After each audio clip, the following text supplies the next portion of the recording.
All right, here we are, Grand Prix Baltimore. Going to look at the draft of Chris Fennell. He is one of 8 players who are 11-1 going into the last draft of the Swiss. All 8 of them are at Pod 1.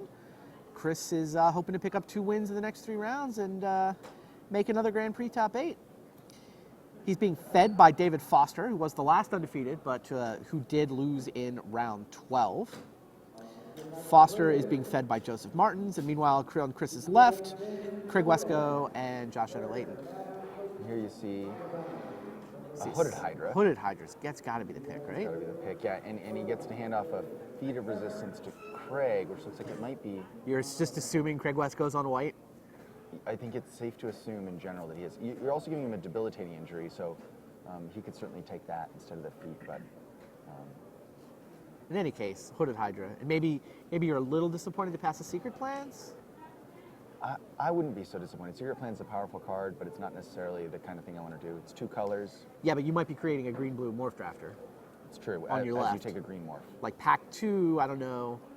But I mean, it might make a couple picks down. You could easily see the injury and the Feat go first. Yes, absolutely. But I mean, if somebody 4th picks a Secret Plans, suddenly they're thinking... And Secret Plans is one of those cards, some people love it and some people are sort of so-so on it, so you don't necessarily know to your left whether someone's going to get tempted by it or not right away. So. All right, what is the follow-up to Hooded Hydra? Take up arms, good card, but not great shot. Synergy. So Opulent Wind Palace. Scout, and there is a triple land, which pops right to the Yeah, front of the yeah. pack. The rare's gone. Fennell. Yeah, Opulent Palace. That makes sense. Yeah. He's already got a green card, and I mean, I've seen Chris draft this format. I've talked to Chris about this format. I mean, he is one of the real limited masterminds. A lot of people go to him for advice. yeah, absolutely. And he likes Sultai. Like, he plays a lot of sort of grindy control matches, you know, builds up a couple of Archer's Parapets, a Monastery Flock for defense, fills his graveyard, delves. I mean, that's definitely the kind of deck I've seen Chris draft a number of times. And he sure seems to be aiming in that direction. Yeah. The pick so far. Tuskar Captain. Makes sense, right? It does, yeah. Pretty good rate. The Outlast gives him late game. There's a Mystic there, too. Sure. Might as well take the card that's in the colors that he's in. You know, it could very easily be that blue dries up, and he's got a good basis here to be Abzan, because he's got a dual land on Abzan, because it's green-black. Sure. And he's taking 2 green cards, so... Chris looking for his favorite deck, but also staying open a little bit.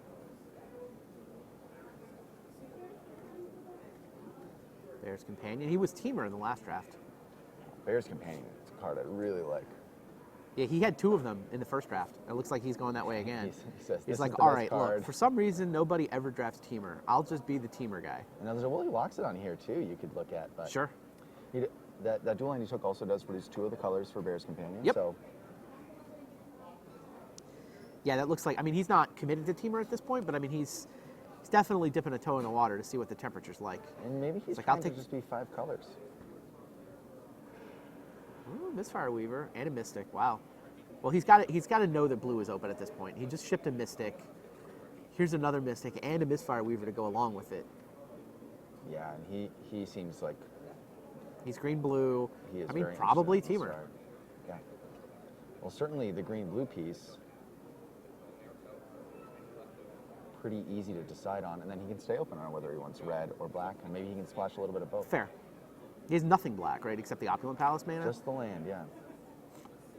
Speaking of lands, here's the Swiftwater Cliffs. That did not take long. He is 0.3 seconds. definitely interested in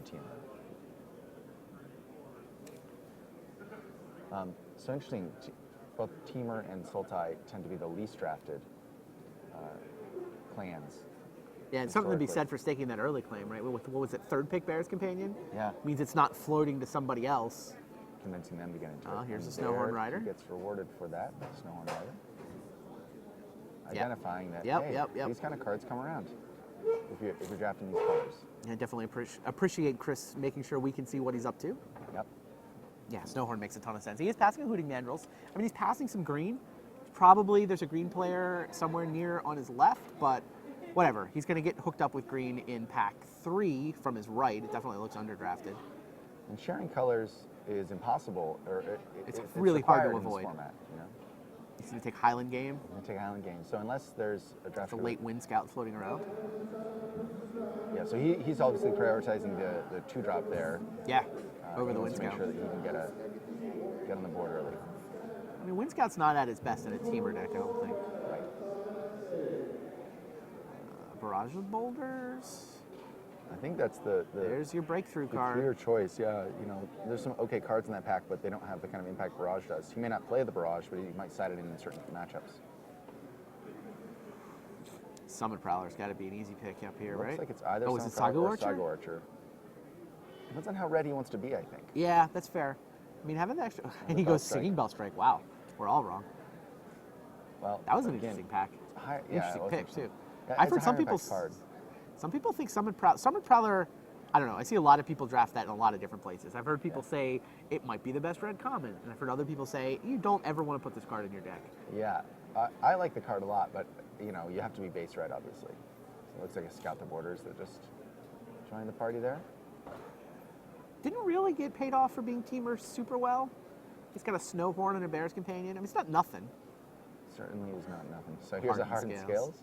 Probably not going to make the deck, but might as well let your opponent know that they can have a black card if they want. Or your neighbor, rather. Yeah. So now is when he should really get paid off for it, though, because he did a pretty good job Of cutting it? of, making sure that... Well, he passed some green and he passed some blue. What he did not pass was Temur, specifically. Right. He didn't pass anything specifically Temur, and... No Snowhorns went through him, no Bear's Companions, nothing 3-color went through him. And he has 2 dual lands already. He's in pretty good shape. Yeah, this seems like a solid start. His curve is pretty good. We've seen a lot of people drafting decks that are maybe a little top heavy, but this curve looks solid. What is it? It's a 2, a 3, a 4, an X, a morph that flips for 5, and a 6. He's got a ton of 3s if he wants them, of course, like you always do in this format. But All right, what are you looking for here in Pack 2? Well, I think that what you open is not as important as finding out if your plan worked, which is, does he get some really good cards sent to him from the left? Villainous Wealth, Warden. Shot at a dual land if he wants it. So it's not the rare he wanted to open, certainly. He's going to take that. What was the rare? I didn't see it. Villainous Wealth. Oh, Villainous Wealth, of course. It's looking in the back of the pack. There it is in the front. Yeah, there's a couple of very good uncommons in that pack, but they're not. Team they're out white, for him. Yeah. Chris is perfectly happy to say, stick to plan. I'll take a land now, so I don't have to take one later. How happy or sad do you to first pick a game land? I'm perfectly happy with it. I don't like it when I have to pass really, really good cards that aren't my colors. Okay. But if the pack has, sort of average stuff, I'm happy because I know I'm going to want those lands eventually.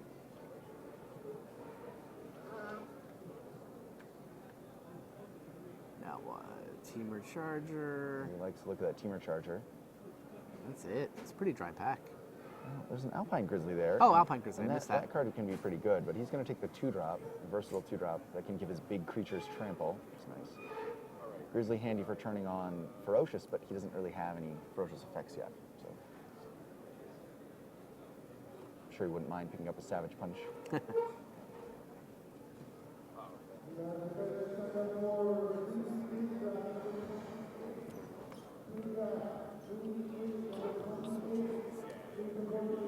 So he's got 2 blue-red duels, and he's got a couple of green 2-drops. So it seems like he's certainly base green. Including Mandrills at the front of the pack. There's a dual land for him. Thornwood Falls. And it looks like a lot of gold cards, but none in his colors. So he could take that Outburst, but he's not red. He's going to go with a dual land again. Yep. I think that's the right choice. Yeah, I do too. Doesn't seem like he's hurting for random 4/4 Trampler types. No. Doesn't have a ton of Ferocious in his deck. He can get a 4/4 from that Bear's Companion as long as he has the right colored mana, though. So. Makes sense.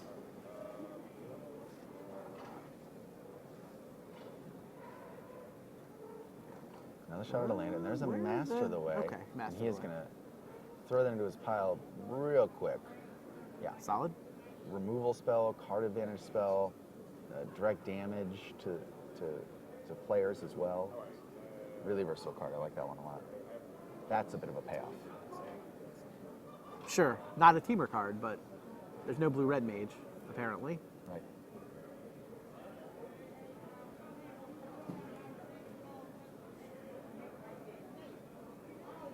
Interesting, you'd think if Craig was Jeskai to his left, that card probably would have been the pick. There's a force away. Probably pretty happy to see that. It's a pretty late force away. It is. More summon prowlers floating around, but he seems like he's positioned red as the splash. Yeah, I think so. You know, we talk a lot about, this is a Temur deck, this is a Sultai deck. If at all possible, you want to be 2-color with a splash. You want to be 2.5 colors, not solidly 3. Yeah, that's just how Magic works unless you have a whole lot of 3 and 4 and 5 color lands available to you, like in some constructed formats. Being 2 colors is just a lot cleaner. War Shrieker. Isn't it War Shrieker, though? And there is another land in there. That's tough. He's going to go with the War Shrieker saying, hey, my mana's good enough. And this guy... I think that makes sense. Seems like he's taken enough lands that he wants a little bit of power. Yeah. It is on the splash, though. One of those cards that wants to arrive kind of on time to get that it's big turn play. 4. Right. It's not like it's a 2-drop. You get a couple extra draw phases to find the red mana. That's true. Yeah, I mean, 3 in a red is not nearly the red commitment as 1 in a red. Yes, exactly. And there Snowhorn Rider. Yeah. All right. Things do seem to be working out. That Snowhorn Rider is back with, that was the last new pack, right? There's like 6 cards left? Yep. And there's an Alpine Grizzly in there, too. Yeah, that card and that pack was opened basically right on his right, and it circled all the way around the table Yep. to bring him the Snowhorn Rider. Yep. So he should feel good. I don't know. Does he feel great right now, or does he feel good? I think he feels great, except for Chris Fennell tends to be somewhat cynical. He always thinks he could have done better. Part of what Cynical makes him a good player. and greedy. Cynical and greedy. So Could always be better. could, yeah. Wow. Could be Glacial Stalker. Could be Alpine Grizzly. Could be Rugged Highlands. Seems very clear. Oh, this pack actually he hasn't seen yet either. Okay. Yeah. So he takes the land. He's not particularly interested in Alpine Grizzlies because he has morphs. Sure. I think that 3 spot is full, and he's not too worried about turning on Ferocious. And I think he's going to take that 2-drop pretty quick here. He does seem like a man who wants to prioritize 2-drops. He wants access to them. Yeah, and Saga Archer not a very exciting. Most people would take Saga Archer over Sandbar, though. I think they would. Most people would say Saga Archer is a better card than Sandbar. I'm not sure that I agree with that. I think most people would. But you want the 2-drops? I certainly. Yeah, there he gets the Alpine Grizzly for free. He's really in the clan that wants the Alpine Grizzly. Yeah, so the fact that they table, not super surprising. Seems like he's positioned himself super well. He's that Bear's Companion, right? He was like, I'll take, I think it was 3rd pick in the first pack? Yep. Moving on that Bear's Companion was perfect. So he takes the gold card that maybe could become really powerful and sort of just get it off the table. No interest in Summit Prowler. He knows what he's doing. Red's a splash. Yeah, kill an Abomination. I guess theoretically he could play that Abomination. He does have 1 black mana already. It's an Opulent Palace. I don't think he needs it. So. He does not expect to play that. No.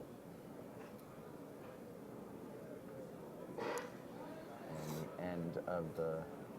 Yeah, this deck seems like it's coming together really nicely. Yeah. He's got mana, he's got a curve, he's got power. He's got a mix of removal, he's got Force Away, he's got Master the Way. He probably wouldn't mind getting 1 more piece of solid removal, or 2. But his mana is so good. With another pack to go. I think he has... Did he pick another one? He has 5 dual lands? He does, yeah. There's a Rugged Highland in there. Yeah, I mean, I'll give you good. I don't know if I'm going to so good at 5 duels. 5, usually you play 18 lands. He gives you 23 colored mana sources. So he can be 9/9/5. I think that's a pretty comfortable place to be. Comfortable? I'll give you comfortable. I'll give you good. Well, don't get me wrong. You always want more dual lands. Right. I guess he also has that Bellstrike. If he does decide that he needs another piece of removal, he can put that Bellstrike in the deck. Maybe, Fennell thinking something we didn't see when he picked that up, saying, sometimes you're a little removal light when your deck is based blue-green. Uh-huh. And I'll have this Bellstrike in reserve.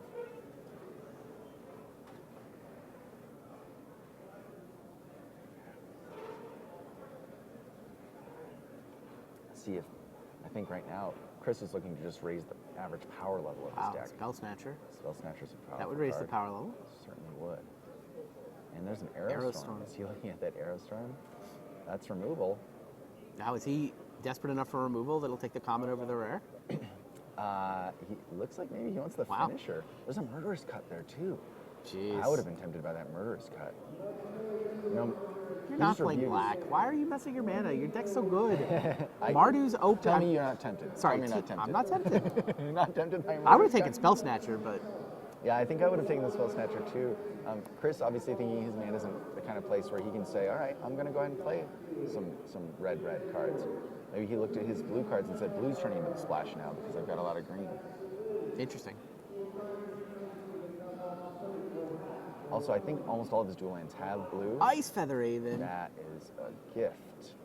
It's a Mantis Rider hanging out, but Yeah. yeah, it's an easy Ice Feather Raven for Yeah, his that- deck. So excited to see it even. Great 2-drop, great morph. Somebody's gonna be happy with that Mantis Rider. Somebody sure is. But I'm not that sure Master of there's the a- Way came late, so that Yeah, I'm Mantis not sure Rider's there's a gonna float Jeskai around the player on table. his left. Yeah. I think Somebody's got a Secret Plans and a green-blue deck. Somebody's probably got that Murderous Cut into maybe a black-white deck. Yep. Wesco could easily be Warriors here. I suspect Wesco is probably Warriors, given that it's exactly the colors that Fennell isn't, and it's the kind of deck that Craig would like to play. Mantis Rider may take a lap then. And might. Wesco also get that feeder resistance second if you wanted it. Right. There's Heart Piercer. Heart Piercer, and It's a good card. it sure Yeah, looks to me I like like Heart Piercer. You don't need the dual land over the Heart Piercer. Fennell's deck is indeed getting more powerful in this pack. And he may wind up red-green touch blue. Yeah, it looks The way like these last couple picks have gone. I mean, how much blue does he really have? he has, the Force Away and the Master of the Way, and I think he took some early. In Wind Scout, but I mean, you could Wind Scout. cut Wind Scout. He cut Wind Scout, and he has a Wetland Sandbar, but he's not. Yeah, you can cut that guy. He doesn't have enough. He has plenty of twos. He's been very well drafting those. I don't know about plenty, but he has enough. He has enough that he doesn't need to rely on the sandbar. He could switch over to red. So Treasure Cruise in there. Domination. A Water Whirl. You see him pull that Water Whirl and the Treasure Cruise Interesting. right to the front. When all of your creatures are 3 and 4 power, Water Whirl can be a big, big blow. Take out a couple of blockers and get in for a big hit. So you take Water Whirl here? I do. I think I'm a bigger fan of Water Whirl than most. Chris is a big enough fan to take it here. Yeah. What would you consider the Treasure Cruise? I think Water Whirl's the right pick there. Yeah. But I also I see that card float around enough that I think I must value it more than other people know. Jeskai Elder. That's a 2-drop. That is a 2-drop, certainly. Interesting. So he may actually change speed again. There's a shot at a dual land. I mean, there, what but- else are you going to take out of this pack? You take the Jeskai Elder. It's just Take better Jeskai. than all the other cards. Well, with him taking that Aerostorm, if you talk about the Jeskai Elder, you want to play in a deck where you're base blue. With Aerostorm, you're going to want to have enough red mana, so it's a little bit of a contradiction. You want that dual land if you want to have a Jeskai Elder in your deck.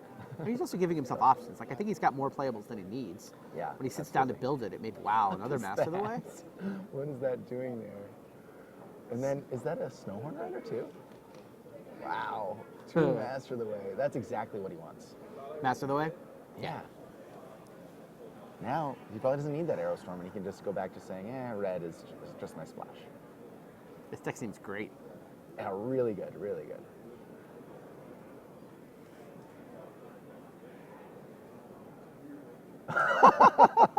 Another Master of the Way. Is he going to take it? Yeah, he's going to snap that thing. Why would you not? I would. I absolutely would.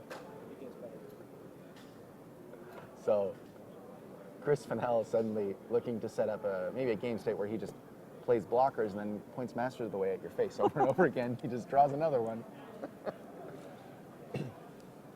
Wow. This is What is going on? There's a couple other cards in there that are pretty good too. He identified that blue-red was open. Wow. Wow. Oh, Mystic. There's a Mystic. Do you at Mystic this point, over 4th Master of the Way? It's I just think a I lot of would rather fives. have a Mystic. It's just a lot of 5s. But I mean, you play the Mystic on turn 3. Flip him on turn 4 and then start killing things with Yeah, Master of the I Way. agree. I think so. It's crazy to ever pass Master of the Way in a deck like this, but he's filled up that 5 slot. Yeah, no, I think he's correct to pass it. He That's is, crazy. Which I can't believe. Yeah. That's a lot of Master of the Ways in one draft. Much Yes. less in one deck. Yes. 4 of them. All right. Premier uncommon. How well did Chris draft his seat? What grade do you give him? Jeez, I Glacial Stalker. mean, I think he gets an A+ for this one, and I'll I mean, probably write his college anytime- recommendation. I mean, anytime you're getting this hookup this late, you did something right. You did something right. Like, yeah. he read the table. Some of it, I feel like he also read, like, the metagame, that he thought, geez, Monastery Flock is Monastery still Flock there? for free. I feel like he read the metagame, too, that he sat down and he figured, all right, if I get an excuse to move into Temur, nobody ever seems to draft it at these top tables. I'll just move into Temur. Yeah, he's looking around, and this is a table people might be drafting a little bit conservatively, too, because they can all take a loss still, but they want to have a good enough You deck need that they 2-1. can fight for wins. So maybe what happens is he looks around and says, no one's going to take a chance on Temur early because they know that it can be light. That means it's going to be there. I'll take this Bear's Companion, and wow. Yeah, the deck looks great. I think Chris Fennell did a great job drafting it. I feel like he positioned himself beautifully. Yeah, and I really do like the way that when that Bear's Companion came around, he didn't think twice. He just Agreed. snapped into his pile. Yeah, that was the key pick, I think, and he got paid off gloriously. All right, Chris Fennell looking to win 2 of the next 3 and go to the top 8 here at Grand Prix Baltimore. Stay tuned. We'll see what happens.